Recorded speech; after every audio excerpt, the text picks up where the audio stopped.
Okay. Ndaneso nchigawo chino chakummawa pamene tikupitiriza pomwe tidalekera pa phunziro la mutu wa ufumu wa Mulungu. So ulendo unowu tikupitiriza pa mutu onena kuti ufumu wa Mulungu komanso mzimu wa chinenero. So phunziro limene lili tisadayambe tiyambe tapemphera then tizipitiriza bwino. Oyera ndinu Atate Mulungu wabwino ndokoma mtima, zikomo chifukwa cha nthawi nonse yakummawa tikuyamikani kuti mwakhala nafe mu usiku ndi kutidzutsanso ndi moyo wamphamvu ndi thanzi.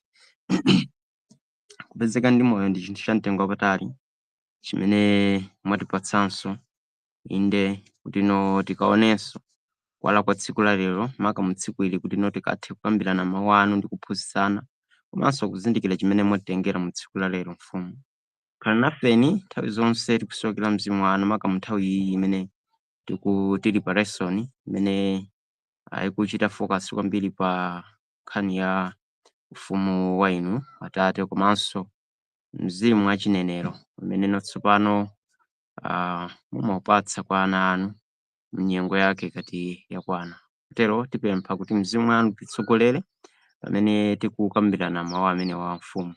Sala kuti nzeru zathu zikatsogole koma inuyo mukatsogole mfumu kuti kutero tikakhonze kulankhula chokhacho chokondweretsa inuyo Tate komanso chokasintha miyoyo yathu. Mwa Yesu Khristu mpulumutsi tapempha. Amen.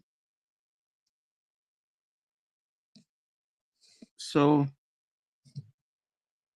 pobwereza pang'ono zimene timakhala tikuwunikira timapeza kuna kuti ufumu wa Mulungu kwakulu ukhazikika pa mzimu wa Mulungu. Mzimu wa Mulungu ndi umene ukumba kwambiri ufumu wa Mulungu. Nde timapezanso kuna kuti mmene banja lakumwamba mmene lilili tikupeza Mulungu Atate monga amene ali pamwamba pa china chilichonse, kubweranso Yesu Khristu amene ndiye chiyambi cha chilengedwe chonse chifukwa Atate analenga kudzera mwa Yesu Khristu. Tinapezanso kunena kuti ndi amakhala mu zolengedwa zawo angelo ngakhale fe anthu kudzera mwa mzimu wake. Nde pa chifukwa chimenechi tikupeza kunena kuti choncho banja lakumwamba kapena kuti ufumu umene udakhazikitsidwa kumwamba udakhazikitsidwa kudzera mwa mzimu wa Mulungu. Chomwechonso chikutipeza ife anthu pansi pano kuna kuti tikhala ana a Mulungu kapena tikhala awu Mulungu chifukwa cha kulandira mzimu wa Mulungu mwakukhulupirira kwa Yesu Khristu. So timaona mmene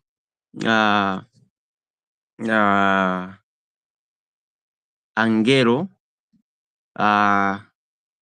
amatchedwera ngati mitambo komanso magaleta kapena magaleta a Mulungu.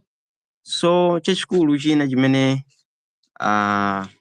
adazakambako mu comment yake brother Yohane kufotokozana kuti pokamba za mitambo amafuna kuonetsera kwambiri kuna kuti tikaona nthawi imene timaona mitambo kwambiri ni nthawi imene ndi ya mvula. Sonzo kuti mitambo imanyamula madzi zimene zimayimira kuna kuti tikamaona madzi mu mawu a Mulungu timapeza kuti ndi kuyimira moyo, mzimu wa moyo wa Mulungu mwa mzimu kapena kuno mzimu wa Mulungu umene umapereka moyo.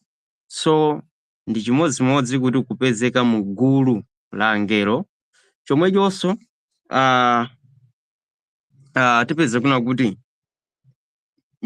banja la Mulungu lakumwamba likukhazikika chifukwa china kuti pali moyo umene ndi wa Mulungu umene ukupatsidwa kapena kuti kuperekedwa kwa angelo kwapanga kuna kuti akhale ana a Mulungu, si chifukwa cha chikakamizo ayi koma chifukwa cha chikondi kuna kuti nawonso akhale nako kuthekera koma mukonda Mulungu ndi chikondi chenicheni, osati chifukwa china kuti akuwakakamiza koma chifukwa china kuti nawonso akuva kupezeka kwa Mulungu ndi kuona chikondi chake cha Mulungu maka pa zonse zimene amachita, kuchitira iwo, kuchitira chilengedwe chake chonse, komanso ndi mmene akhalira nawo umoyo wa tsiku ndi tsiku. So pakupeza zimenezi zidapeza kuti ufumu wa Mulungu uli ngati banja limene laumbika pa mzimu wa Mulungu. So tikhale tikupitiriza kuna kuti amakamaka kuonikira kuna kuti kodino ufumu wa Mulungu ukukhudzidwa kapena ukupangidwa bwanji linki ndi mawaja tikuna kuti mzimu wa chinenero. Tikhale tikuona kuna kuti pokamba za mzimu wa chinenero tsopano malemba akufuna kufotokoza kuti chani kukhudzana kwambiri ndi ufumu umene wa Mulungu, chifukwa pambalipo titaupeza kuti ufumu wa Mulungu kuyendesedwa ndi mzimu wa Mulungu motero, komano ukukutsogolo kuti khati kuona mmene akugwirira ntchito Mulungu ku bwino wa ifeyo anthu tsopano, osati kukungozindikira kuti umayenda chonchi, komano ku bwino wa ifeyo kuna kuti pokhala ife ana a Mulungu. So ufumu umenewu ukugwira ntchito bwanji mwa ifeyo. Tikamapitiriza choyambirira tikhala tikuyang'ana nkhani ya Mose. Ufumu wa Mulungu mmene ukugwirira ntchito, ufumu wa Mulungu ku dziko lino lapansi udayamba ndi zifanizo, ziphiphiritso. Ziphiphiritso izi zimaonetsera za chinthu chachikulu chimene chitakhale chikuchitika kutsogoloku, kuchokera nthawi ya Mose imene makamaka kuchokera nthawi ya Adamu kufikira nthawi ya Mose kufikira nthawi imene Khristu anabwera kufikira na lero lino mpaka na mapeto a nthawi. So tiona kuna kuti panali gawo kapena kuti panali kusiyana kulekana kwa nthawi ziwiri zimene poyamba idambika ndi Adamu kufikira na pamene Yesu Khristu amabwera, kapena kuti pamene Yohane amamwalira atadulidwa mutu paja. Kuchokera nthawi imeneyi kufikira nano mpaka na lero ndi nthawi inanso imene tsopano ili kuonetsera magawo awiri amene wa ufumu wa Mulungu. Okay, pokambira zimene ndifuna kutanthauza kuti chani, tiona kuna kuti nthawi ya Adamu ndi Hava atachimwa, mu Edeni adapatsidwa kapena kuti adavekedwa zovala zimene zinali kuyimirira zinthu zina zake zimene zili kubwera kutsogolo, ndipo nthawi imene amatemberera njoka komanso mkazi zidaonekeranso kusiyanitsa pa kumene kudzakhaleko pakati pa mbewu ya mpingo kapena makamaka mbewu ya mpingo komanso mbewu ya Satana njerekezi, kapena tingona kuti Khristu ndi Satana njerekezi. Kulekana kwawo ndi maufumu awo mmene azakhalire zidaonetsedwa ngati mu temberero, koma zinali kukamba za zinthu zimene zikubwera kutsogoloko. So tikhale kwambiri tikuona nthawi ya Mose pang'ono, popitiriza phunziro lathu sati kwambiri koma pang'ono tiunikireko za kuti kodi ufumu wa Mulungu kudzera mwa Mose adafuna kufotokoza kuna kuti chani. So mavesi athu oyambirira tipita ku Numeri 11 verse yake ya 29, tiwerenga Numeri 11 verse 24 mpaka na 29.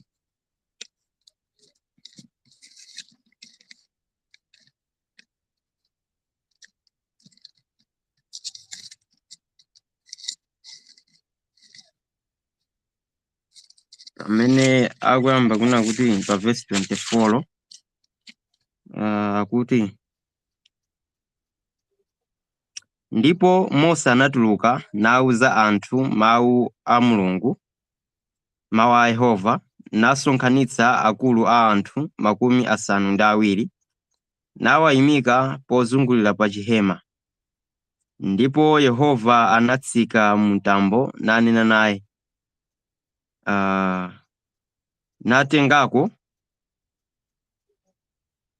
Ndipo Yehova anatsika mu mtambo nanena naye, natengako mzimu uli pa iye, nawuyika pa akulu 70, ndipo kunali kuti pokhala mzimu pa iwo ananenera, koma osabwerezanso.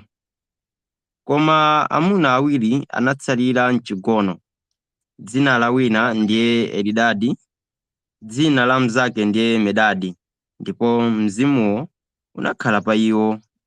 Iwo ndi omwe oyitanidwawo, koma sanatuluke kunka ku chihema, ndipo ananenera ku chigono. Ndipo anathamanga anyamata nawuza Mose, nati, Elidadi ndi Medadi ali kunenera mchigono. Ndipo Yoswa mwana wa Nuni, mtumiki wa Mose, kuyambira ubwana wake, anayankha nati,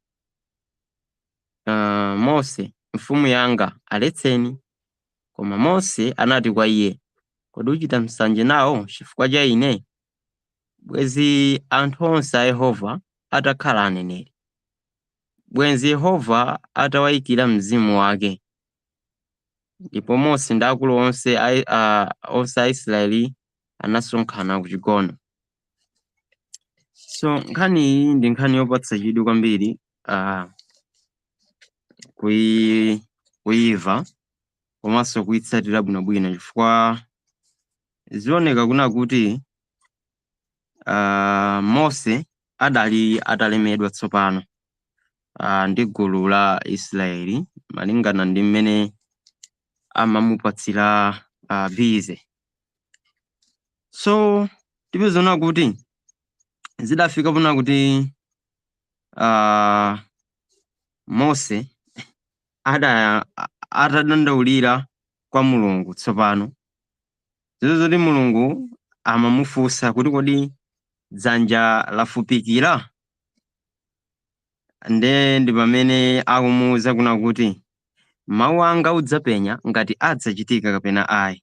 Izi apo punali kukambirana pakati pa Mose ndi Yehova Mulungu. So akumudandaulira Mulungu za Aisraeli komanso ntchito imene Mose amagwira, ntchito imene inali kunkulira tsopano.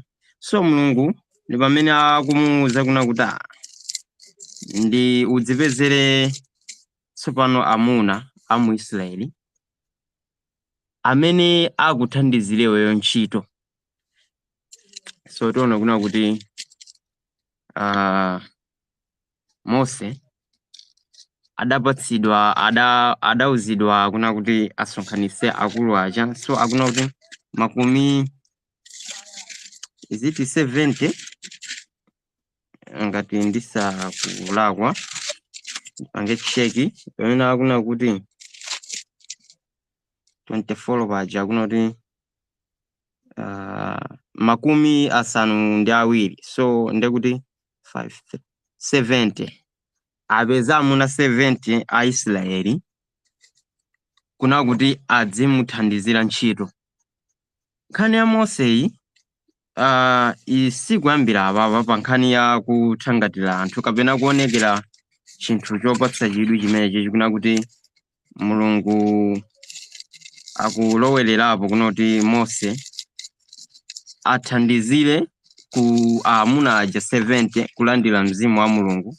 Chinthu chadachiyamba ndiye mwini asadafike pouza podandaulira Mulungu kapena zisadafike pomulemetsa. Iziti Exodo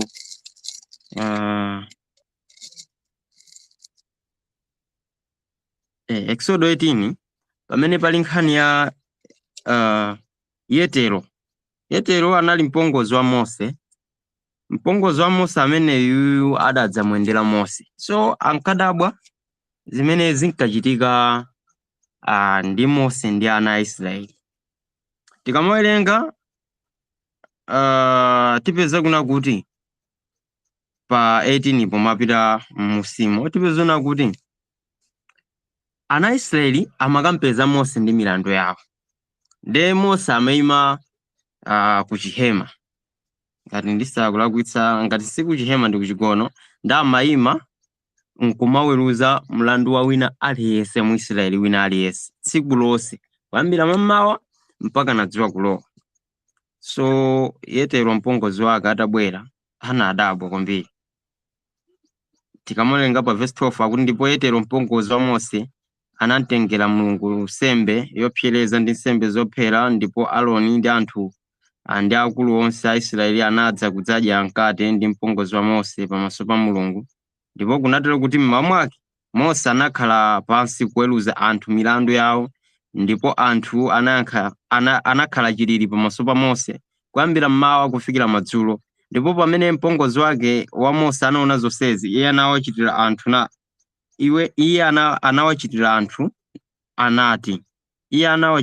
anati, chinthu ichi nchiyani uwachitira anthuchi? ukhala pawekha bwanji? Ndi anthu onse amakhala chilili pamaso pako kuyambira mmawa kufikira madzulo. Ndipo Mose anati kwa mpongozi wake, chifukwa anthu amadza kwa ine kudzafunsira Mulungu, akakhala nawo mlandu adza kwa ine kuti ndiweruze pakati pa munthu ndi mnansi wake, ndi kuti ndiwadziwitse malemba a Mulungu ndi malamulo ake. Koma mpongozi wa Mose ananena naye, chinthu ichi uchichitachi sichili chabwino ayi, udzalema konse iwe ndi anthu amene uli nawo, pakuti chikukanika chinthu ichi sungathe kuchichita pawekha. Tamvera mawu anga tsopano, ndikupangire nzeru, ndi Mulungu akhale nawe, ukhale m'malo mwa anthu kwa Mulungu.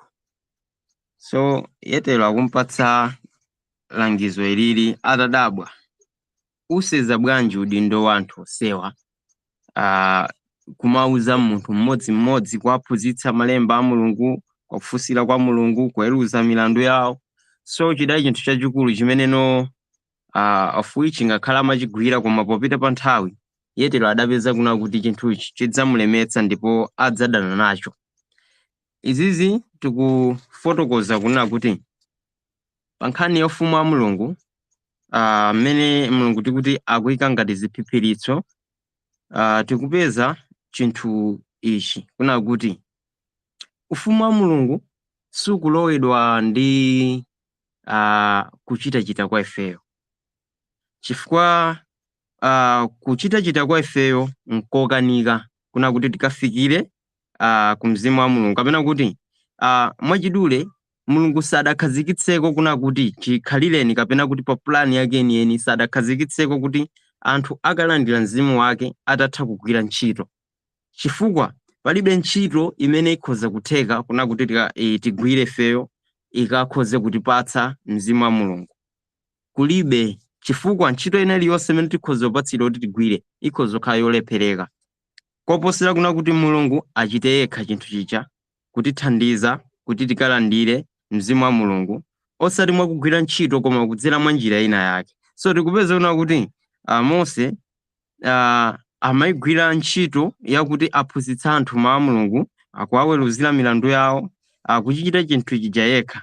Nde pamene Yetero hakuna kuti akulu ichichi sichitheka. Komano ndikuuza nzeru yake ndiyonena kuti ukhale m'malo mwa anthu kwa Mulungu, nupite nayo milandu kwa Mulungu, nuwamasulire malemba ndi malamulo, ndi kuwadziwitsa njira imene ayenera kuyendamo ndi ntchito imene ayenera kuchita.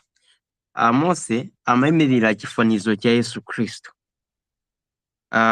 Numeri kuja tawerenga kuja tikayipitiriza nkhani yomweyi, kuna kuti Mose akuyimira Khristu mu pangano lakale kapena mu zithunzithunzi.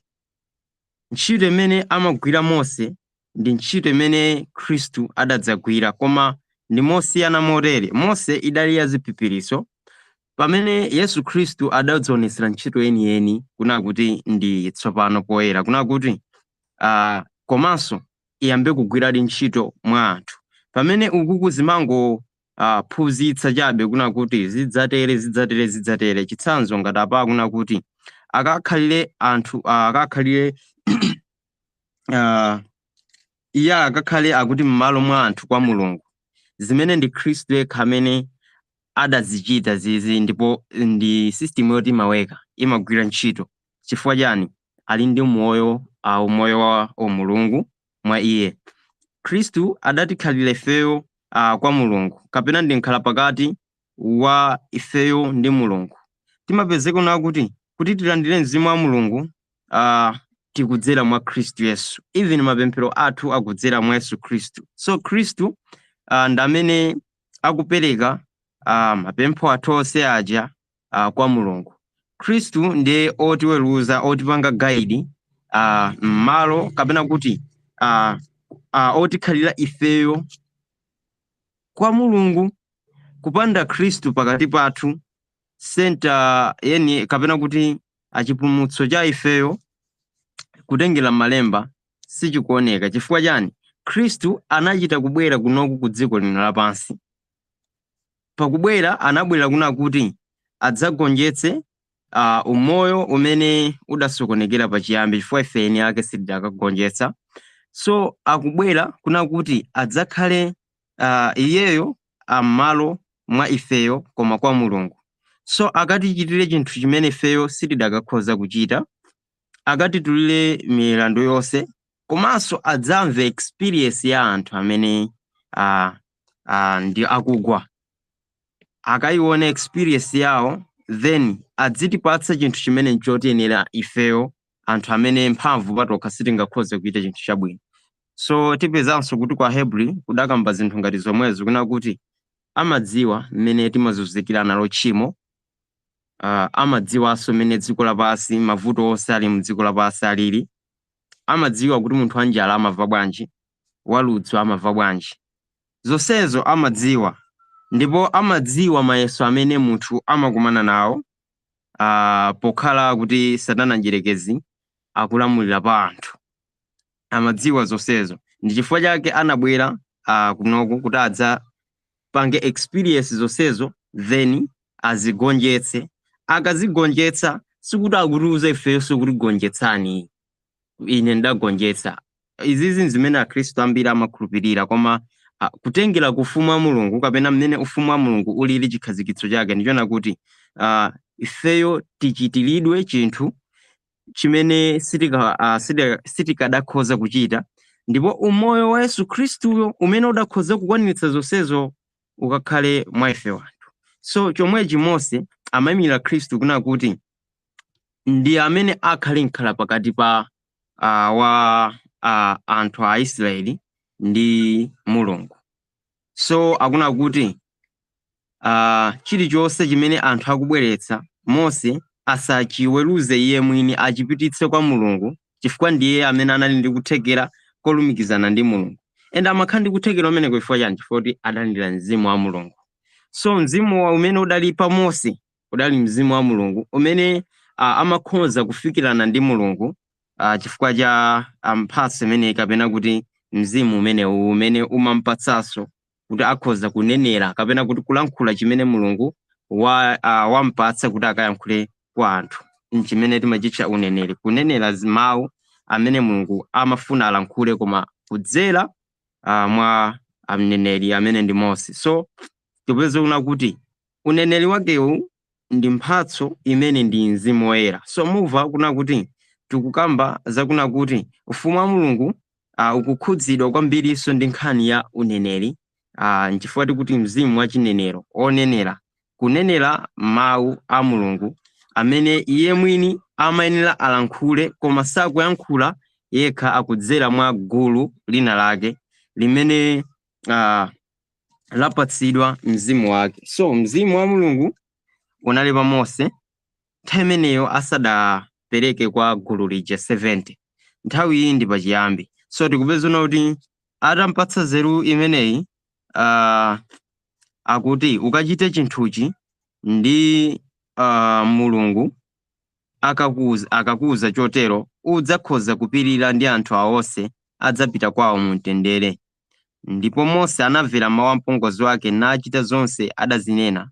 Ndipo Mose anasankha amuna a mtima mwa Israeli onse, nawayika akulu apa anthu, akulu apa 1,000, akulu apa 100, akulu apa 50 ndi akulu apa 10, ndipo anaweruza anthu nthawi zonse. Mlandu wakuwakanika amabwera nawo kwa Mose, ndi milandu yaying'ono yonse amaweruza okha. Ndipo Mose analola mpongozi wake amuke, ndipo anachoka kunka kumudzi.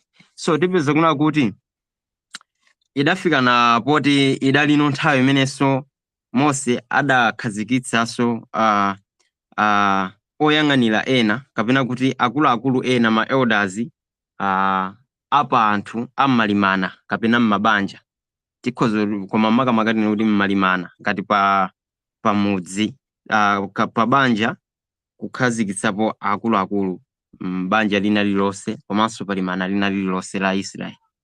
So chinthuchi chidamphwekera chifuna kuti panali dongosolo limene lidakhazikitsidwapo, sadadziveke dindo uja yekha kuna kuti agwire ntchito yekha. So tipeza kuna kuti pakugwirabe udindo umenewu tikuonanso kunumeri kuno pamene tikupeza kuna kuti anthu awa amene akukhalanso othandizira Mose ntchito ya Mulungu, tikupeza kuna kuti akulandiranso chinthu chimeneno nchamtengo wapatali chimene ndi mzimu wa Mulungu. So akuna kuti nthawi imeneno akulandira mzimu wa Mulungu pakuchitika chinthu china chake chopatsa chidwi chimene tachiwerenga, chimene tikupeza kuti ndiko kunenera. So anthuwa anenera atadzazidwa ndi mzimu wa Mulungu. So kunatsala anthu awiri ku chigono, malo ogonako kunatsalako anthu awiri pa anthu 70 aja. Ndiye kuti kunali amuna 68 amene anali ku chihema, pamene amuna awiri adatsala ku chigono amene sadapite nawo kucha kunali anthu 70. So tikupeza kuti akuti nawonso chifukwa adasankhidwa kuna kuti akhale nawo mwa anthu amene akulandira mzimu wa Mulungu, tikupeza kuna kuti ngakhale anali ku chigono kunja kwa kachisi, anthu akulandirabe mzimu wa Mulungu. So akunenera ndi anthu adava nathamangira kwa Mose kuti iyayi akakhala Yoswa akuna kuti iyayi anthu awa aletseni, akuneneratu anthu awa aletseni. Chimene anayankhula Mose ndiye chinthu chimene chikutitengera ulendo wathu wakukambirana pa nkhani imene ya mzimu wa chinenero. Mulungu kuyambira pakanthawi ponse kapena plan yake, design yake ndina kuti wakhala akukonzekera kuna kuti apereke mzimu wake kwa anthu onse. Anthu onse anayenera atakhala aneneri malingana ndi kuyankhula kwa Mose. Komano chinthuchi chimadikira nthawi, komanso pamene chimadikira nthawi sikuti chikungogwera ngati mokakamiza, koma kwa iwo okhawo amene akukhulupirira tsopano Yesu Khristu. Tikupezana kuti bwezi Yehova atawayikira mzimu wake, ndipo akulu bwezi Yehova atawayikira mzimu wake, kusonyeza kuna kuti ichichi chinali ngati kuti Mose amatha kuzindikira kuna kuti chinthu chimene chimasowa munthu ndi kukhala ndi mzimu wa Mulungu. Chifukwa munthu amene ali ndi mzimu wa Mulungu ndi munthu amene ali wangwiro. Munthu amene ali ndi mzimu wa Mulungu ndi munthu amene akhoza kuyenda moongoka. Munthu amene ali ndi mzimu wa Mulungu amakhala nako kumvetsetsa kwakukulu pa zinthu za Mulungu. So tikuona tikupeza kuna kuti akuti ndi bwezi Mulungu atapereka mzimu wake kwa anthu onse. Ndakuna kuti anthu onse adayenera bwezi ali aneneri. Chifukwa chani? Chifukwa cha mzimu wa Mulungu wakuperekedwa pa iwo pa 11 verse 29. So izizi zikuonetsera khumbo la Mulungu pa universe kapena kuti mchilengo chonse cha Mulungu, pena paliponse pamene pali chilengedwe cha Mulungu pakuyenera kutsogozedwa ndi mzimu wa Mulungu.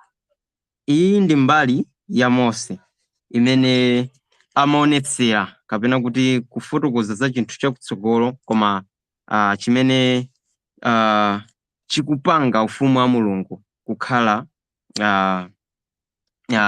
kuti uchedwe ufumu wa Mulungu kapena kuti chinthu chikuti chichedwe ufumu wa Mulungu ndifuna kuti pali mzimu wachani wa Mulungu. So uyu ndi Mose kufotokozera mbali yake. So china chimene tikhoza kuzindikira cha Mose ndichona kuti Mose pokhala mneneri Mulungu adamuyika kuti apange achite mbali yake malingana ndi chithunzithunzi chimene akafuna kupereka. So nthawi yake itakwana nchifukwa tipeza kuti Mose adayenera achoke ku dziko lapansi.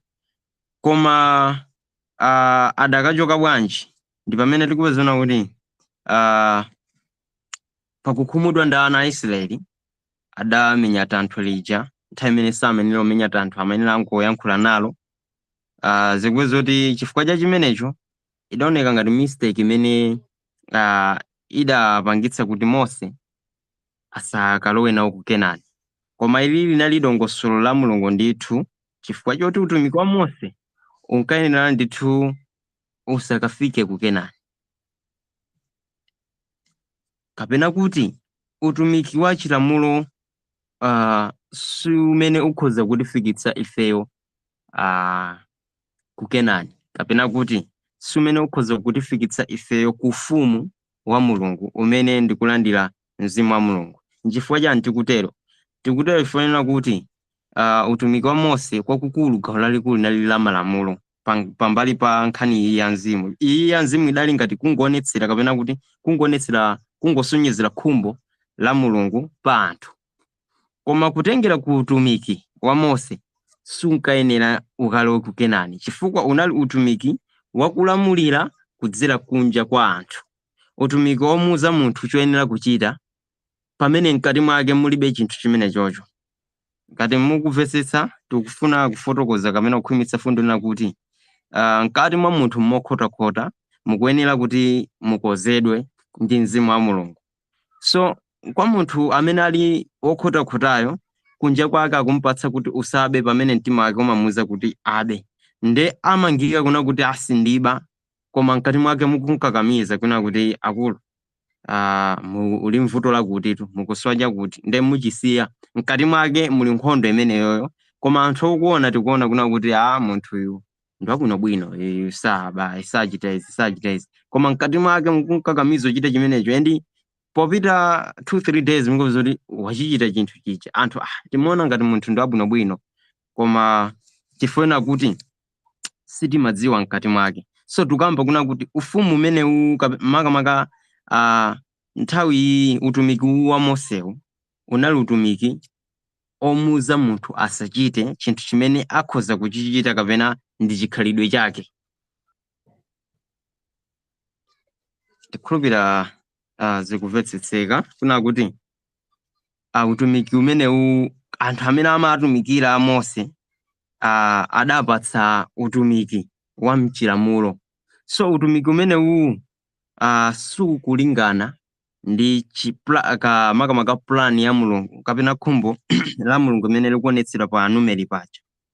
Nona kuti khani ndiona kuti anthu alandire mzimu wa Mulungu, khani siona kuti usunge izi chifukwa munthu amene akuyenera asungeyo alibe mzimu wa Mulungu mwa iyeyo. So zili ngati tikuti kunkakamiza kuchita chinthu chimene iye sali. Ndiye nchifukwa chake utumiki wa Mose unali ndi malire. Udatha utumiki wa Mose pakubwera utumiki wa Yoswa, utumiki umenenso ndi chifaniziro cha utumiki wa Yesu Khristu omwewo, komano ina mu njira yapamwamba kwambiri. Kuna kuti tsopano pakuoneka realities a chikhulupiriro kapena zenizeni za chikhulupiriro. Chifukwa mu utumiki wa Yoswa tipeza kuna kuti Yoswa adayenda ndi chikhulupiriro mu utumiki wake. Tikufuna kutanthauza chani? Kuyambira pamene amoloka pa Yorodani paja tipeza kuna kuti gulu lonse la Israeli amene anali akuluakulu ochoka ku Igupto onse palibe ndi mmodzi yemwe amene adalowa ku Kenani kupatuka Yoswa, I think ndi Kalebi, anthu amene adakhulupirira mawu a Mulungu ndi amene adalolezedwa kukalowa ku Kenani. So situkamba kwambiri nkhani ya Yoswa, koma tungofuna kupereka kuomba mkota pa nkhani yonena kuti pa mautumiki awawa a pangano lakalewa munali magawo onena kuti pa utumiki wa Mose, utumiki wa Yoswa, ndipo utumiki wa Mose sumakalowa ku Kenani koma utumiki wa Yoswa. And utumiki wa Yoswa tipeza kuti pokagumulanso Kenani kapena kuti pokagumula Yeriko sadakagumule ndi mphamvu nkhondo, koma adakagumula ndi chikhulupiriro, kungawuza kuna kuti mungozungulira mudzi umenewu ka 7 mudziwo ugwa. Ntchito ono amaigwira ndi Mulungu pamenepa. Chimodzimodzi ndi pamene Khristu Yesu wabwera ku dziko lapansi ndi kupita. So sakutifunsanso kuna kuti tisunge chakuti ndi chakuti, koma akutifunsa kuna kuti tikhulupirire. So bwezi Mulungu atapereka mzimu wake kwa anthu onse. Yoweli adaona masomphenya kuna kuti Yoweli 2 verse yake ya Yoweli 2 verse 30.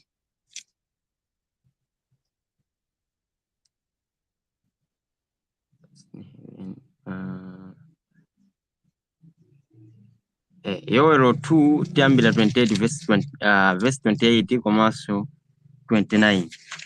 Apa tikuona mbali ya Yoweli notsopano pa ufumu wa Mulungu ndi mzimu wa chinenero, kulosa kapena kuti kulosera za nthawi ya kumapeto kapena nthawi ya mtsogolo mwake, kulandiridwa kwa mzimu wa Mulungu. Yoweli 2 verse 28.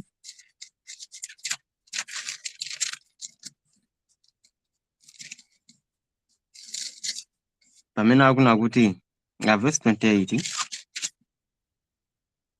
ndipo kudzachitika mtsogolo mwake ndidzatsanulira mzimu wanga pa anthu onse, ndi ana amuna ndi akazi adzanenera, akuluakulu anu adzalota maloto, anyamata anu adzaona masomphenya, ndi pa akapolo ndi adzakazi omwe ndidzatsanulira mzimu wanga masiku awo. So akuna kuti mamuonetsa masomphenya kutsanulira kwa mzimu wa Mulungu. So tikupezanso kuna kuti akuna kuti mzimu wa Mulungu sukusankha kuna kuti uyu ndi wamkulu kapena ndi mwana kapena ndi mkazi kapena mamuna, wina aliyense akudzalandira mzimu wa Mulungu.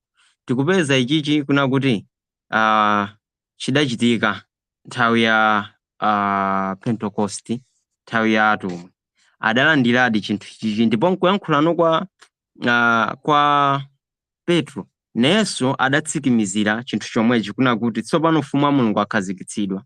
Koma Petro akupitizano mopatsa chidwi kuna kuti kodino chikutanthauza chani kapena chikuchitika chindi chani.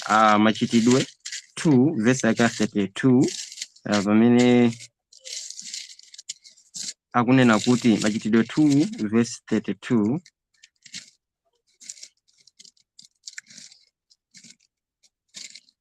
akuti Yesu ameneyo Mulungu anamuukitsa zayichitira mboni ife tonse, potero popeza anakwezedwa, verse 33, popeza anakwezedwa ndi dzanja lamanja la Mulungu nalandira kwa Atate lonjezano la Mzimu Woyera, anatsanulira ichi chimene inu mupenya ndi mumva. So ulosi wa Yoweli ukukwanitsidwa pamene atumwiwa akulandira mzimu wa Mulungu pa Pentecost pacha. So tsiku limeneli ndi limene ulosi wa Yoweli ukukwaniritsidwa tsopano mugawo loyamba. So Petro akuchitira mboni kuna kuti koma ife tisadalandire chinthuchi wayamba kulandira ndi ndani? Wadzozedwa ndi Khristu Yesu, chifukwa ndiye mutu wa china chilichonse. So Khristu pokhala mutu wa chilichonse akutsanuliranso naye chifukwa wapatsidwa kuthekera kuna kuti aperekenso naye chinthu chawochilandirachi komano kuthupi lake lonse. So timakamba ku nkhani ya Adamu ndi ya mu Edeni pamene Mulungu amapereka matemberero kuna kuti ngakhale limaoneka kuti ndi temberero koma lidali ulosi wa chinthu chimene chikuchitika kutsogolo kuna kuti tsopano padzakhala kulekana pa mbewu ya Mulungu kapena kuti kulekana pa ufumu wa Khristu ndi wa Satana. Motani zidzaonekera pa mpingo mkazi ndi Satana padzaoneka kulekana akuna kuti mkazi njoka idzalalira chitendeni cha mkazi ndipo akuti mbewu ya mkazi ndimene ikudzaphwanya mutu wa njoka. So tipeza kuna kuti pokamba za mbewu akukamba za imodzi amene Yesu Khristu kuna kuti ndiye amene pobwera ku dziko lino lapansi pobadwa mwa mkazi then akukaonesera as head and ulosi umene uli ku Revelation ku chivumbulutso pamene so akukamba zina kuti adaona mkazi ali kubala mwana then adakwezeka ndi ndodo yachitsulo nakhala pa zonse kufotokoza kapena kusonyezera za chija Mulungu amachiyankhula ngati mutemberero koma chinthu chimene nchochitira ubwino kwa ife kuna kuti ifeyo amene tili ana a Mulungu kapena mpingo wa Mulungu tisakhale mu umodzi ndi Satana njerekezi. Udani umene udalengezedwa pamene paja ndi wochitira ubwino ifeyo anthu chifukwa chani zidapereka kuthekera kuna kuti sitingayanjane ndi Satana njerekezi ngakhale tili osayanjana ndi Mulungu komano ifono tisitili tili pakatikati tikhoza kugwiritsidwa ntchito ndi mafumu awiriwa chifukwa kuti sitidagonere ku ufumu umodzi.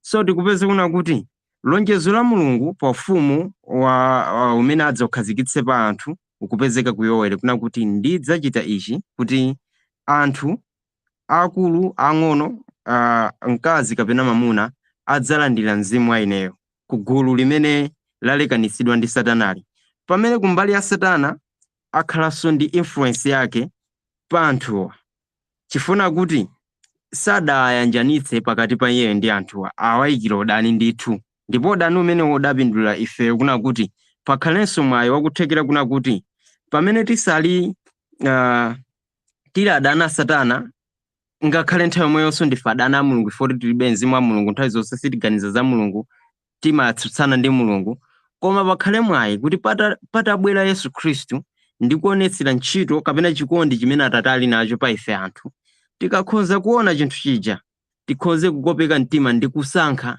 kupita mu banja la Mulungu. Ngati sitikopeka mtima tidzatayika mu condition yomwe tiliyo kapena kuti mu kusowa mzimu wa Mulungu komweko tidzatayika chifukwa popanda mzimu wa Mulungu palibe moyo koma pokhapokha pali mzimu wa Mulungu ndi pamene pali moyo. So ngati padzakhale kusankha kuna kuti munthu akhale mbali ya Mulungu pakungokhulupirira Yesu Khristu ndi kulandira chinthu ichi chimene Yoweli adachipenya pomwepo adzakhala wake wa Mulungu. So tikuona kuti ufumu wa Mulungu ukukhazikitsidwa tsopano pa Pentecost pamene Petro tsiku lomwelo akuchitira umboni kuna kuti za ichi chidakambidwa ndipo ndi chimene mukuchitira umboni lero. So tikamona kwambiri kumavesi nawo kutsetsereka ndi nkhani ya Yoweli tipezano kuna kuti akupitirizano ndi zinthu zina zimene zidzachitikenso pa kukwanitsidwa kwa ulosi umenewo zimene akunena kuti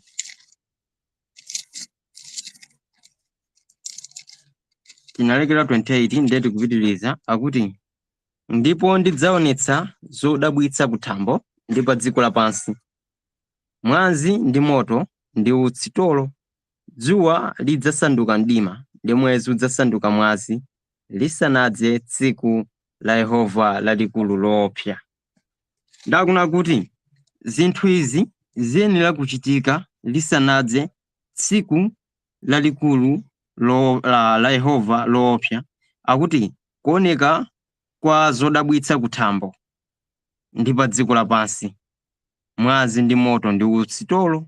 So dzuwa akuti lidzasanduka mdima ndi mwezi udzasanduka mwazi kapena kuti wofira. Zimenezi ndi zimene akupitiriza pa zinthu zimene makamaka pa nthawi imene pakulandiridwa mzimu wandani wa Mulungu. So tichipezano kuti zinthu izi pa Pentecost sizidachitike. Chimene chidachitika pa Pentecost kudali kulandira kwa mzimu wa Mulungu wokha. Tsiku ili sindikukhulupirira kuti padalengezedwa kuti ayi kunachita mdima kapena kudachita zopsa zotere. Anthu chimene akangodabwa anthu akunenera tsopano, koma muzilankhulo zosiyanasiyana kapena kuti malilime osiyanasiyana olekanalekana kupangitsa kuna kuti anthu onse amene anali penepopo adziva kapena kuti atumikiridwe tsopano ndi munchiyankhulo chawo. Palibenso zina kuti ine ndine wachiyankhulo wamtundu wakuti sindiva. Aliyense amakhoza kuva, kuonetserano kuna kuti ufumu wa Mulungu sikukhala pa amodzi okha kapena kuti gulu limodzi lokha, koma kuonetsera kuna kuti ufumu wa Mulungu ulalikidwa ndipo ufika pena paliponse munchiyankhulo kapena kuti mchinenero china chilichonse cha dziko lino lapansi, ndipo ufumu wa Mulungu ufika konse. Zidamba kuonetsera pa Pentecost ngati kachifaniziro, ngakhale zimachitika zinthu zenizeni koma kunali kuulula kuna kuti chiyankhulo china chilichonse cha dziko lapansi kapena kuti mtundu wina uliwonse wa dziko lino lapansi udzalandira utumiki umenewu wa Mulungu, kuti ukakhale mboni ndi chisankho kuti munthu akhale nacho chisankho. Ngati sakhala nacho chisankho, ukhale umboni kwa iyeyo kuna kuti anavako za ufumu wa Mulungu. So tikupezana kuti ngati sizinachitike zinthu izizi, kudetsedwa kwa dzuwa komanso zinthu zodabwitsa mthambo, ndiye kuti zinthuzi ulosi usudathe. Chifukwa chimene Mulungu wayankhula tidamva ku Numeri kuja, iziti Exodo, pamene amamuuza Mulungu na kuti mawu aliwonse amene wayankhula Mulungu adzachitika ndithu, palibe mawu amene adzasiyidwe. Nde chifukwa cha mawu amenewo tizindikira kuna kuti ngati izizi sizidachitike nthawi imeneyi, chinthuchi chikubweranso kutsogolo kwa nthawi, of which ndimakhulupirira nane kuna kuti zichitika mu nthawi ya anthu akumapeto kuno. So inu ndi ine tikuona zinthu zimene zikumachitika, kuonetsera kuna kuti Khristu wayandikira kubwera, osati adzabwera koma wayandikira kubwera. Chifukwa tikamba za zinthu za zizindikiro za mthambo pambali poti pa zinthu zimene timaziona ngati kumaboma, kuma governments, even thambo likumatha kulankhula panopa kuna kuti chinthu china chake chikuchitika. Wani titha kuyang'ana climate yathu ngati mmene ilili nyengo yathu makatitero, mmene ikumayendera, anamondo mmene akumakhalira. Munthu wa maso amakhoza wamaso wakuzindikira zinthu izizi akumatha kuona kuti china chake sichili bwino ndi dziko lapansi, chifukwa pakhala pakukhazikitsidwa ndondomeko zosiyanasiyana kuti tikhoze kubwezeretsa mavuto amene akuchitikawo, koma palibe ndi dongosolo ndi limodzi lomwe limene likukwanitsa kuti bwezeretse chimenechi. Sizokhazo, ingakhale panopa mukayang'ana pa dzuwa nthawi zina zimene zikumaoneka kuzungulidwa kwa utawaleza, of which ndi zinthu zimene mu mbiri kalekalero sitimava kuti zimachitika, koma nawo zikumachitika zinthuzo. Meaning kuna kuti of course sizidafike pa nkhani yakuti kuchita mwazi kwa chani kwa mwezi komanso kudetsedwa kwa dzuwa sizidachitike, chifukwa chona kuti zikuyenda event kapena kuti zochitikazi zikuyenda step by step kukafikira ku chimene Mulungu akufuna kuti chikhale, kapena kuti kutsirizika kwa zinthu zonse mmene adanenera kuyende mu step imene Mulungu adakozera, kapena kuti chilichonse chimayendera mu nyengo yake ndi mu nthawi yake. So mu nthawi ya Pentecost idali yongolandira mzimu wa Mulungu. Koma mu nthawi ya ifeyo pamene pakulandiridwa mzimu wa Mulungu pakuchitikanso zinthu zodabwitsa zoonetsera kuna kuti mapeto a nthawi kapena kuti mapeto a dziko afika. So tikupeza kuna kuti kumbali ino ya Yoweli akuthera pamene papa, koma pali wina amene sakupitiriza amene ndi Yohane. Onsewa tipeza kuti akukamba za chinthu chimodzi imene nchachikulu, mzimu wa Mulungu kutsanulidwa mwa anthu koma mwapaderadera. Tikaona nthawi ya Mose tapeza kuna kuti chinali chinthu chodabwitsa mu Israeli kuona anthu akunenera atalandira mzimu wa Mulungu, kusonyezera kuna kuti ichichi ndi khumbo la Mulungu kuti anthu adzalandire mzimu wa Mulungu ndipo adzanenere, adzakhale zipangizonso za Mulungu, adzakhale aneneri, ulosi umene kapena kuti chimene adayankhula Mose chimene chili mu mtima mwa Mulungu. So tikupeza kumbali ya Yoweli akuna kuti mzimu wa Mulungu udzatsanulidwa pa thupi lina lililonse, monga Mose amanena kuti tikhoza kuti anali akungoganizira kuti ichichi bwezi Yehova atachichita kwa anthu onse, pamene Yoweli akuonetsa kuna kuti chinthuchi chidzachitika ndithu pa anthu onse. So chitachitikadi pa Pentecost, tikupeza kuna kuti wina aliyense amene ndi Mkhristu amene adabadwa mwatsopano adalandira mzimu wa Mulungu. Ingakhale panopa sitingakhoze mwina sitidalandire mzimu wa Mulungu ndi kulandira kwa kulankhula malilime kaya chani, koma sizikusonyeza kuti sitidalandire mzimu wa Mulungu. Kwa iwo amene adalandira Yesu Khristu natembenuka mtima na adalandira mzimu wa Mulungu. So tikupeza kuna kuti ingakhale panopa sitikuona kwa ifeyo ngati kusintha kwa mphatso zimenezi za ziyankhulo zosiyanasiyana mwapadera ngati mmene adalandirira awawa, koma tikupeza kuti chinthu chichibwererabe kutsogolo kwa nthawi kuno. Zimenezi tikupitiriza pakuzionano pa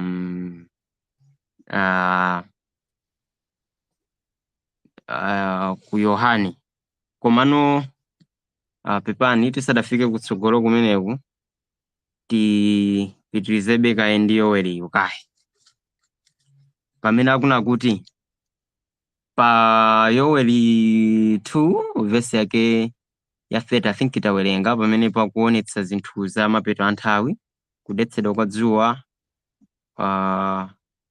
mwezi kuchita magazi, kugwa kwa nyenyezi, kumene kukubweranso ndi chinthu chochititsa mantha chonena kuti kapena statement yochititsa mantha kapena kuti yoveka mwa mantha mochititsa mantha choncho, kuti tsiku lalikulu la mkwiyo wa Mulungu limene likutani likubwera, limene akuti kodi pakufika tsiku limenelo amene adzayime ndi ndani. Mawu amenewa akupezeka ku Chivumbulutso mongati manenera 6 verse yake 12, kunena kuti tsiku limene Yoweli akuna kuti lisadafike tsiku la mkwiyo wa Mulungu, tsiku la mkwiyo wa Mulungu lisadafike kudzachitika zinthu izi, ndi pamenenso Yohane amaonetsedwa zinthu zomwezo, kunena kuti kuonjezera kuti mpaka na nyenyezi zidzagwa, mwezi monga ananenera Yoweli uja, komanso dzuwa. Ndakuna kuti Yohane amene akupitiriza kuna kuti komano tsiku likumanenedwa ndi Yoweli ndi tsiku limene akuti ndi tsiku la mkwiyo wa Mulungu limene likubwera. Ndino nanga pa tsikuli pamene likubwera adzayime ndi ndani? Akupereka funso limenelo. Of course kutsogolo kwake adaliyankha funsolo pa gulu limene lidzayime, and chinthu chosangalatsa ndi kuti gulu limene likuyima ndi gulube limene likulandirabe mzimu wa Mulungu, kapena kuti gulu limene lili ndi mzimu wa Mulungu. Komano pa nthawi ndi mwapaderadera chifukwa cha nthawi imeneno akupezeka anthu amenewa kapena kuti aneneri amenewa amene apatsidwa mphatso ya mzimu wa Mulungu. So monga timakamba za nkhani ya mzimu wa chinenero tikamba bwinobwino kumapeto kwa phunziro limene lili. So apo patingothamangira kaye kuona kuja timati kwa Yoweli kaye timalize ndi Yoweli kumbali yake mmene amamuonetsera zinthu za ufumu wa Mulungu koma mu njira yapadera imene ikuperekedwa kumapeto nthawi. Tikamalenga Yoweli chapter chake cha Yoweli 2 verse yake 32 tipeza chinthu china chopatsa chidwi pa mpingo wa Mulungu kapena kuti pa ufumu wa Mulungu. Yoweli 2 verse yake 32 akuti 32 ndipo kudzachitika kuti aliyense adzayitana pa dzina la Yehova adzapulumutsidwa pa nthawiyo. Pakuti m'phiri la Ziyoni ndi mu Yerusalemu mudzakhala chipulumutso, monga Yehova anatero ndi motsala amene Yehova adzawayitana. So pokamba za zinthu zidzachitika mtsogolo pamene mzimu wa Mulungu udzatsanulidwe, akuti nthawi imeneyo kudzachitika kuti aliyense adzayitana pa dzina la Yehova adzapulumutsidwa. Pakuti m'phiri la Ziyoni ndi mu Yerusalemu mudzakhala chipulumutso, monga Yehova anatero ndi mwa otsala amene Yehova adzawayitana. So chinthu chakuti chikudzachitika kutsogolo. So ndi zinthu zopatsa chidwi kuti akuti otsalawa adzatsala, akuti otsalawa akupezeka muchani mu Yerusalemu komanso m'phiri la Ziyoni.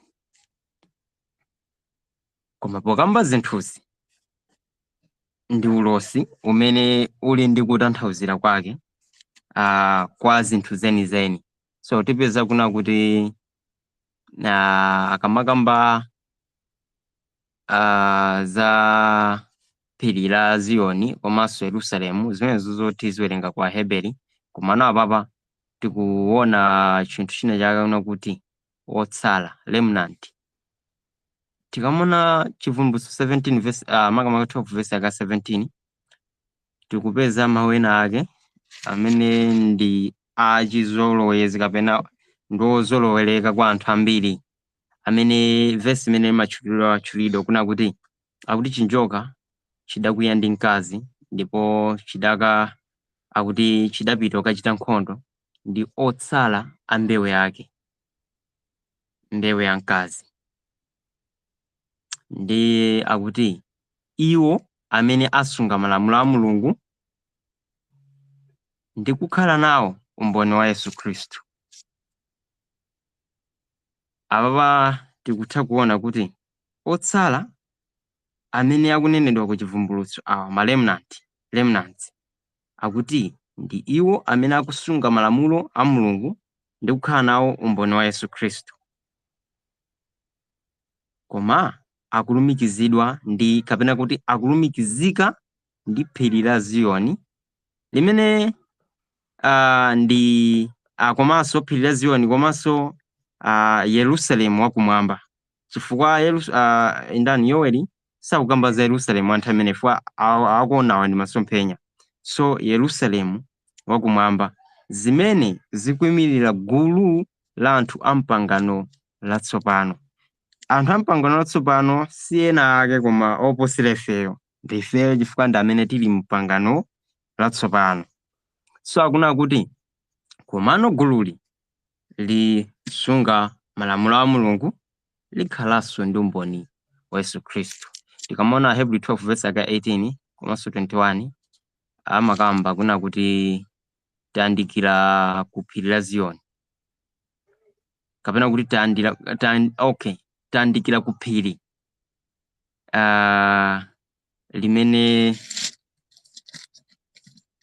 ndilokhuzika. So tingopita kuti werenge tione kuti kukamba za Ziyoni akukamba kuti chani. So apapa tiyamba taona kusiyanitsa kwa akamakamba za Ziyoni kapena phiri la Ziyoni kapena phiri tikufuna tuone kuna kuti titsikimizire kuna kuti aba basakukamba za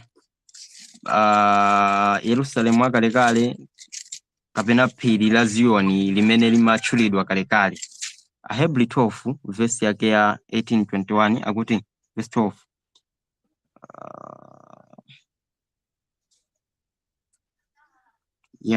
akuti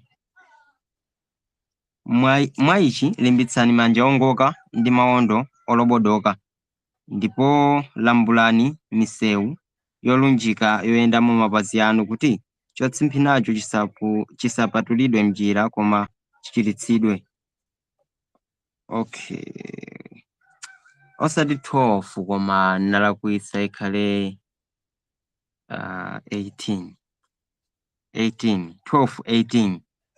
pamene akuti pakuti simunayandikira phiri lokhudzika ndi lokupsa moto, ndi pakuda bii ndi mdima ndi namondwe ndi mawu alipenga ndi manenedwe amawu, manenedwe amene iwo adamvawo anapempha kuti asawonjezerepo mawu, pakuti sanakhonza kulola cholamulidwacho, ingakhale nyama ikakhudza phirilo inyedwe miyala. Ndipo maonekedwewo ali opsa otere kuti Mose anati ndiopatu ndi kunthunthumira.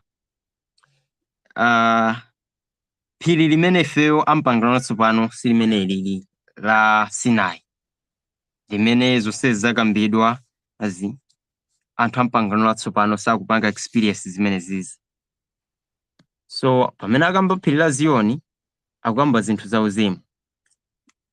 So phiri la Ziyoni, okay, ndina kuti pamene akamba za phiri sakamba phiri la Sinai koma akamba phiri la Ziyoni, chifukwa phiri la Ziyoni ndi kumene Mulungu akuti akupezekako. Ndifukwa yake tikamapitiriza pa 22 akuti komatu tayandikira ku phiri la Ziyoni ndi mudzi wa Mulungu wamoyo, Yerusalemu wakumwamba, ndi kwa unyinji ochuluka wa angelo, ndi kwa msonkhano wonse onse ndi mpingo wa obadwa yamba olembedwa mmwamba, ndi kwa Mulungu woweruza wa onse, ndi kwa mizimu ya olungama oyesedwa angwiro. So phiri limene tayandikire fe anthu ampangano latsopano ndilo phiri la Ziyoni, komanso mudzi wopatulika wa Mulungu, Yerusalemu wakumwamba. So poona masomphenya akuonetsa za zinthu zakumwamba, ndiye kuti iwo amene ali otsala mu Yerusalemu kapena kuti amene ali otsala mu phiri la Ziyoni ndi Yerusalemu akuna kuti ndiwo amene akusunga, chifukwa mawu akuti otsala ma remnants, iwo amene akusunga malamulo a Mulungu akomanso mzimu wa makamaka umboni wa Yesu. Ndiye kuti pali kulumikizikana kwakukulu kumene tikuna kuti kwa munthu amene ndi wampangano latsopano, koma munthuyo amene ndi otsala ndakutchedwa otsala chifukwa chani? Chifukwa cha makhalidwe amene wawa akusunga malamulo a Mulungu ndi umboni wa Yesu. Sonjeno kuti ngati munthu atatchedwa otsala kapena kuti ku nthawi yakumapeto kuno ngati munthu apezeke kuti ndi otsala, ndiye amene akuyitanira dzina la Mulungu komanso akupezeka kuti akusunga malamulo a Mulungu komanso walandira kukhala umboni wa Yesu Khristu. So tikamona kuti kodi nkhani ya malamulo a Mulungu pamene pamakhala kusokonekera kwina kwakukulu kumene kumachitika, kusokonekera kumakhala kuti pakangokambidwa nkhani ya malamulo, maganizo a anthu ambiri timabwerera ku phiri limene pompa tikuva kuna kuti sitidayandikire phiri la Sinai. Chifukwa tikakamba za malamulo 10 ndi malamulo ena onse aja akupezeka ku phiri lili likuna kuti ifeyo aka Khristu tsopano anthawi ino ampangano watsopano sidayandikire ku phiri limene lili. So ngati sidayandikire ku phiri lili, ndiye kuti malamulo amene akunenedwa mwachidziwikire sangakhala phiri lili, koma akhale aphiri logwirizana ndi pangano latsopano. Ndiye tikamaona Yohane 13 verse 34 kulekera 35 pali mawu akukhudzana ndi malamulo. Pamene akuna kuti Yohane 13:44 akuti ndikupatsani inu lamulo latsopano kuti mukondane wina ndi mnzake monga ndakonda inu, kuti inunso mukondane wina ndi mnzake. Mwa ichi adzazindikira onse kuti muli ophunzira anga ngati muli nacho chikondano wina ndi mnzake. Chikondi ndi chimene chikuyimiridwa lamulo latsopano limene Khristu akupereka kwa ophunzira. So powapatsa lamulo ili latsopano zingamveke ngati kuti akuwapatsa chinthu choti azichita exercise, azichitachita, adzionetsetsa kuno kuti kodi tikuchitadi tikukonda. Pamene Khristu sakuyankhula izi kuti zitanthauze kuti adzitero ngati mmene pangano lakale limayendera. Koma mu nthawi iyi tipeze kuna kuti ndi lamulo limeneli ndi limene likhazikike mkati mwa anthu chifukwa cha kulandira kwa Mzimu wa Mulungu uja olandidwa pa Pentekosti paja. Ndipo atumwi awawa ngati mpingo udali wokondana, si chifukwa choti amapanga exercise mawu, chifukwa choti adangolankhula kani amakumbukira, sikuti amakumbukira mawu awawa munjinena kuti paja adati tidzitere ndete ntiyambe kukondana. No, amachita izizi mawuwo amakumbukira, koma nthawi chimachitika chinthu chifukwa choti mkati mwawo muli nature yakuchita zinthu izizi, kapena chikhalidwe chawo tsopano ndi chokhazikika kapena ndi chovomerezeka. Mwachidule chikondi ichi sichophunzirira chochitoti ndiphunzire ndiyambe kukonda anthu kuti ndikhale mwana wa Mulungu. Ayi, ndi chikondi chimene chimadza kudzera mwa Mzimu wa Mulungu utatha kulandira Yesu Khristu. Chikondi chosakakamiza chimene umachita ndi mtima ukulola, chifukwa choti Mzimu wa Mulungu uli mutimo uli mkatimo. So tikupeza kuti pa nkhani ya lamulo Khristu akukamba nkhani ya chikondi.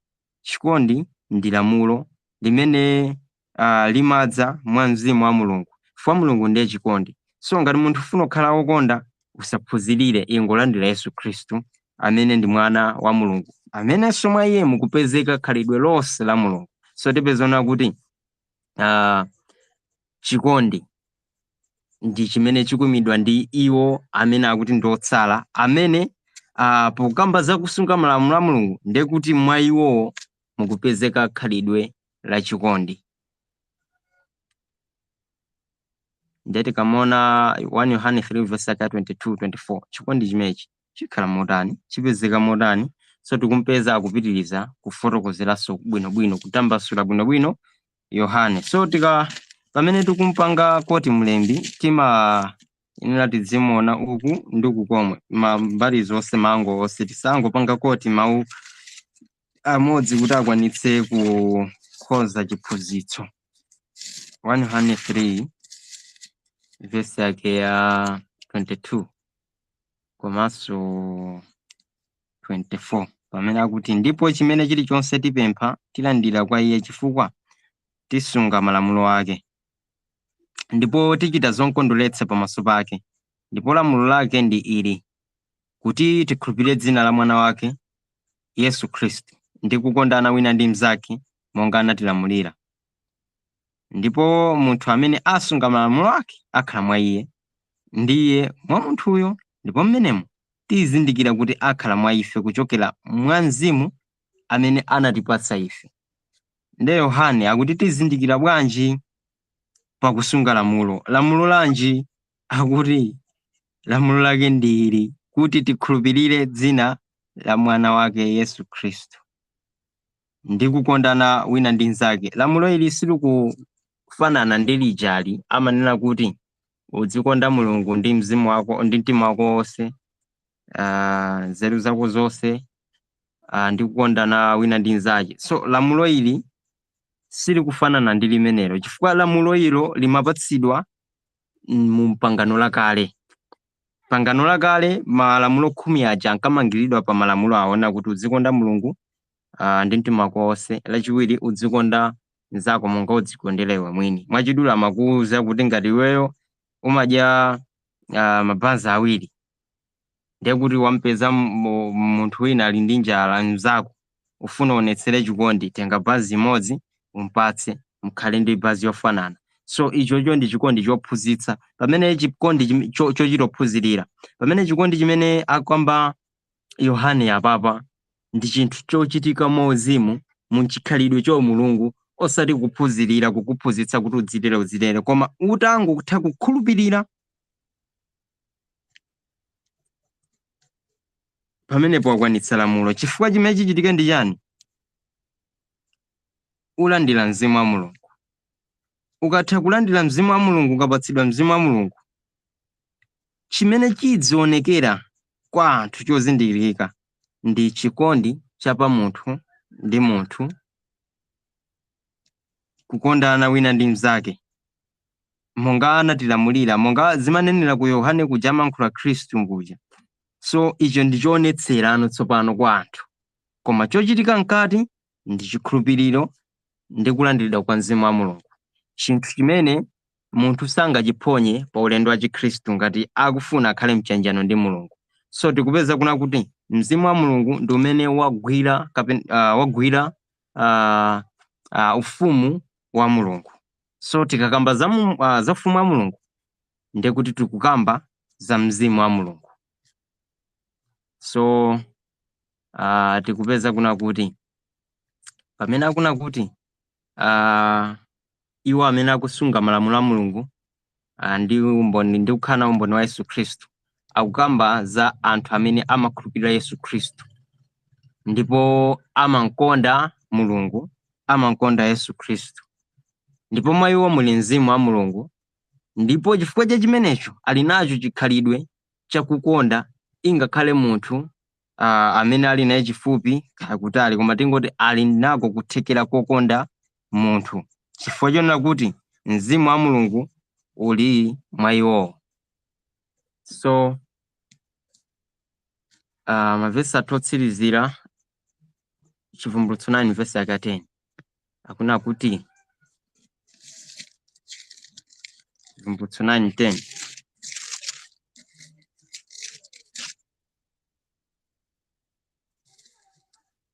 ndipo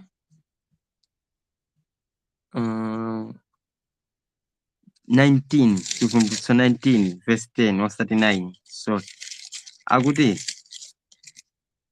19 vesi 10 akuna kuti ndipo ndinagwa pa mapazi ake kumulambira iye, ndipo ananena ndi ine, tapenya, usatero, ine ndi kapolo mnzako ndi mnzawo wa abale ako, akukhala nawo umboni wa Yesu. Lambira Mulungu, pakuti umboni wa Yesu ndiwo mzimu wa chinenero. So tikupeza kuti otsala amene akupulumutsidwa kapena kuti amene akuyenera kupereka uthenga wa kumapeto mmene ukufika dziko lonse lapansi, akuti ndi anthu amene ali ndi umboni wa Yesu Khristu. So umboni wa Yesu Khristu ndiwo mzimu wa chinenero. So pamene akamba mzimu wa chinenero sakamba za munthu mmodzi kapena kagulu kena kake ka anthu kamodzi, akukamba za iwo amene ndi akapolo anzake a Yohane mneneri, chimodzimodzinso ingeroyo, chifukwa ngeronso poyimira kapolo ndi mtumiki wa Mulungu amene akutumikiranso ntchito imene Mulungu akuipereka ya chipulumutso cha anthu. So ngero akutumikira nawo, ife anthu tikutumikira nawo, ndipo tikukhala nawo umboni wa Yesu Khristu umene ndi mzimu wa chinenero. So inuyo ndi ineyo tili nawo mzimu wa chinenero uperekedwa pamene mkwiyo wa Mulungu ukuyandikira ukudza. So akamakamba za mkwiyo wa Mulungu ndi pamene tipe phunziro limenelo I think mukapanga check pa channel chomwechi mukapeza pali phunziro limenelo. So lonena kuti mkwiyo wa Mulungu umatanthauza chani pa tsiku la mkwiyo wa Mulungu. So chifukwa kuti pa tsikuli tikampeza Yohane akuna kuti adzayime ndi ndani munthawiyo muzachitikazo, adzayime ndi ndani, ndiye tikupeza kuno kuti ndi gulu limene lili ndi mzimu wa chinenero mkati mwa iwo. Chifukwa chani? Lidzakhala likunenera kapena likufotokozera za uthenga wabwino wosatha kulalikira kwa iwo onse okhala pa dziko lapansi. So akuna kuti uyuyu mngeroyu amene Yohana ankamugwadira nkuti amulambire, so amamuwuza kuna kuti ayi, amene ayenera kulambiridwa ndi Mulungu yekha, chifukwa iyeyunso ndi m'bale wa iwo amene ndi aneneri. So tikapeza kuti m'bale wa iwo amene ndi aneneri, tiona kuti aja akuna kuti otsala mbewu, otsala kuti amene adzayitanira pa Mulungu ndi amene adzapulumuka, otsala ambewu yake yamkazi. Tipeza kuna kuti ndiwo amene ali aneneri. Chifukwa chani ali aneneri? Chifukwa chona kuti ali ndi mzimu wa Mulungu, mzimu wachinenero. So mzimu wa uneneri ndi mzimu wa Mulungu umene umadza pa anthu. So mzimuwo umadza pa iwo amene ndi ake a Khristu. Sakuna kuti ingakhale mu nthawi yakumapeto iwo amene akukhalabe mwa Yesu Khristu, akupirira mwa Khristu Yesu, kusunga chiyero ndi chikhulupiriro chawo, ndi amene akulandira mzimu wa Mulungu ndi kutchedwa aneneri, chifukwa pa nthawiyo adzakhala akukamba za uthenga wabwino mu nthawi yovuta ya mkwiyo wa ndani? Mkwiyo wa Mulungu. Nde tiona kuna kuti mzimu wa Mulungu ndi mphatso imene imaperekedwa kwa mpingo wa Mulungu kuyambira nthawi ya atumwi kufikira na mapeto a nthawi, ndipo ukukwaniritsa chimene Mose, Yoweli komanso Petro adakamba za masiku akumapeto. So mphatso imeneyi ndi chinthu cha mtengo wapatali, ndi chapaderadera, iperekedwanso mwapaderadera kumapeto a nthawi kwa iwo amene amakhulupirira Yesu Khristu. Maka tikafika mu nthawi imene ingakhale kugulitsa, kupembedza mwa pamuyere, mokumana kudzakhale kukuletsedwa, komanso kudzakhale koopsa. Mu nthawi imeneyi Mulungu akudzapereka mzimu umenewu wachinenero kuwapanga anthu ake kukhala aneneri, onenera kapena onyamula uthenga umene Mulungu uli mu mtima mwake kuti apereke kwa anthu kuti ukhale umboni. Tikamawerenga Mateyu 24, is it verse yani? Nditapanga cheki. Mateyu 24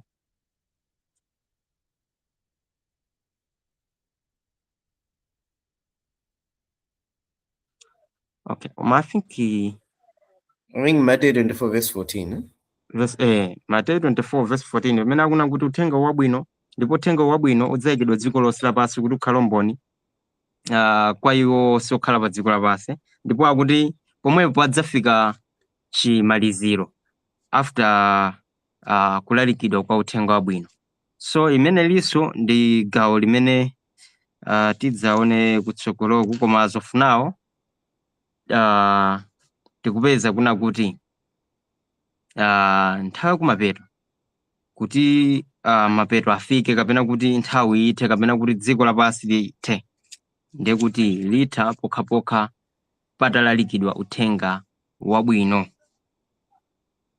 wa ufumu, koma ndiwo amene ali ndi mzimu wachinenero. So point apa tiyipeze kuna kuti mzimu wachinenero si munthu mmodzi, kapena kuti supezeka kwa munthu mmodzi, koma mzimu wachinenero ndi mzimu wa Mulungu wakupatsidwa kwa anthu akumapeto akukhulupirira mwa Yesu Khristu, amene akutchedwa otsala kapena maremunansi, otsala ambewu, amene akusunga malamulo a Mulungu, amene ndi kukhulupirira Yesu Khristu ndi kukhala nacho chikondano cha pawina ndi nzache, ndi kukhalanso ndi mzimu wa Mulungu. Kotero ndi pemphero langa ndithu, maso pembedzero langa kuna kuti tikhale mu gulu limene lili la ulemerero la otsala amene akupatsidwa zinthu zimenezizi motsogozedwa ndi mzimu wa Mulungu, kuti ino tikayime pamene zinthu za kumapeto a nthawi izi zikubwera, chifukwa palibe amene adzayime ndi mphamvu zake kapena ifoti amasungitsa zina zake, koma chifukwa kuti ali ndi mzimu wa Mulungu amene akudzayima pa nthawi yovuta imeneyi. So kwa ine ndiyimire pamene papa. Kotero ngati pali ndemanga ndi mafunso, I think itokhala nthawi yabwino, koma before izo zoti tiye titsekekaye ndi pemphero chifukwa cha nthawi yathu. Woyera ndinu Atate Mulungu wabwino ndokoma mtima amene muli kumwamba, zikomo chifukwa cha kupezeka kwanu mwa Yesu Khristu mwa mzimu wanu, kuti tsopano taonanso chimene munatitengera mu tsiku limeneli kutipatsa tsatanetsatane wa dongosolo lanu la ufumu limene mudakukhazikitsa kalero kufika mpaka na lero, kuti ife tonse amene tikukhulupirira tikakhale tili mu chiyanjano cha mzimu wa inu. Mwa Yesu Khristu tikuyamika ndi kuthokoza chifukwa cha kupezeka kwanu pakati pathu, ndikulola kuti phunziro lonse liyende bwinobwino popanda vuto lina lililonse kufikana pa mapeto pano. Mwa Yesu Khristu tapempha chikhulupiriro. Amen. Amen. Yeah, Papa, I think ngati